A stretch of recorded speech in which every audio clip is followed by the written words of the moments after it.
Hello, Ikigai Study Group. Musings of an Ikigai Scholar continues as a form of podcast.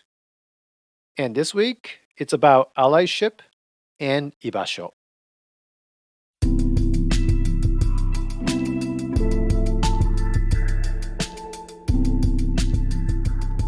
As Women's History Month draws to a close, I'd like to share my reflections on observing and engaging in allyship activities. Through introspection and empathy, I've gleaned a few key insights.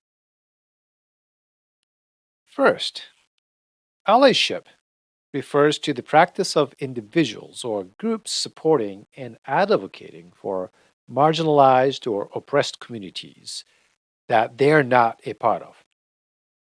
It involves leveraging one's privilege and resources to actively address discrimination and promote equality and justice. Here's what I realized: declaring oneself as an ally isn't mine to decide. This epiphany struck me after feeling uneasy in conversation where I used the term ally or allyship.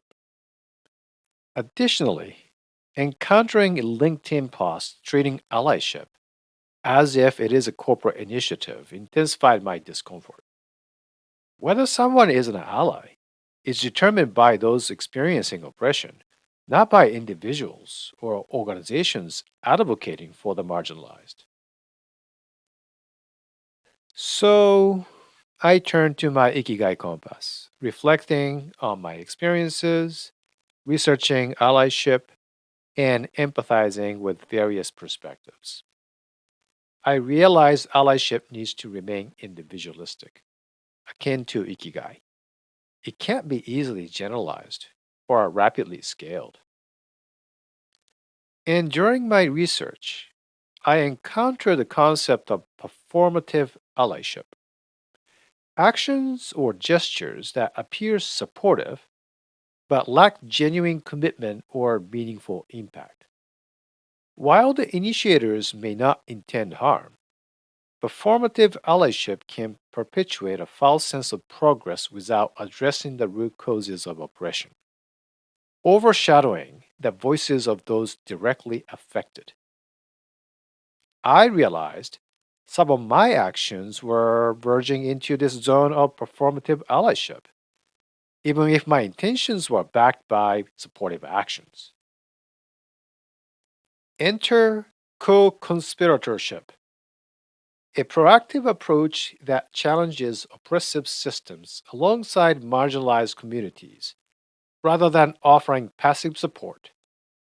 Effective co conspirators critically examine their privileges and biases, actively challenge oppressive systems, and work in solidarity with marginalized groups to enact lasting change.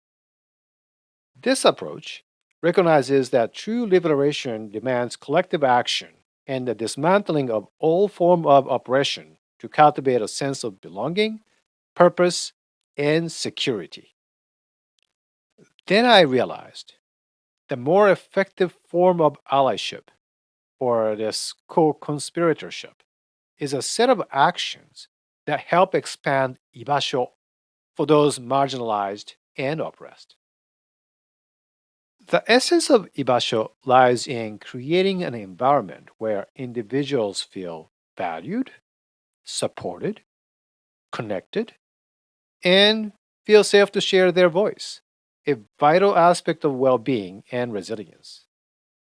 While deeply rooted in Japanese culture, the importance of ibasho transcends borders, emphasizing relationships and belongings in fostering community development and social cohesion.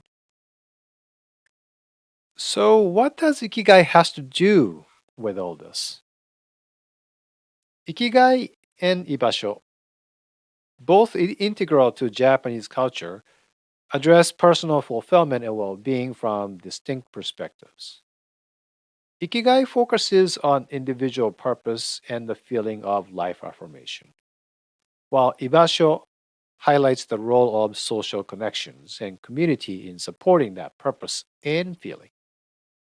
Thus, they complement each other, as finding one's ikigai can enhance belonging within an ibasho, and vice versa. Co conspirators, ikigai, and ibasho. Now I understand that to be a co conspirator, I must temper my enthusiasm and avoid performative actions. Before taking action, I must question myself or consult with a few key representatives to ensure that my actions lead to meaningful and lasting change without fostering a false sense of progress. Just as Mieko Kamiya, the mother of Ikigai psychology, became a formidable ally for lepers who were marginalized in post war Japan, I must continue listening to and learning from those who feel oppressed. I believe that great co conspirators are individuals who collaborate with the marginalized and oppressed, guiding them to discover and establish their own ikigai and ibasho. Thank you all for listening to this episode of the Musings of an Ikigai Scholar.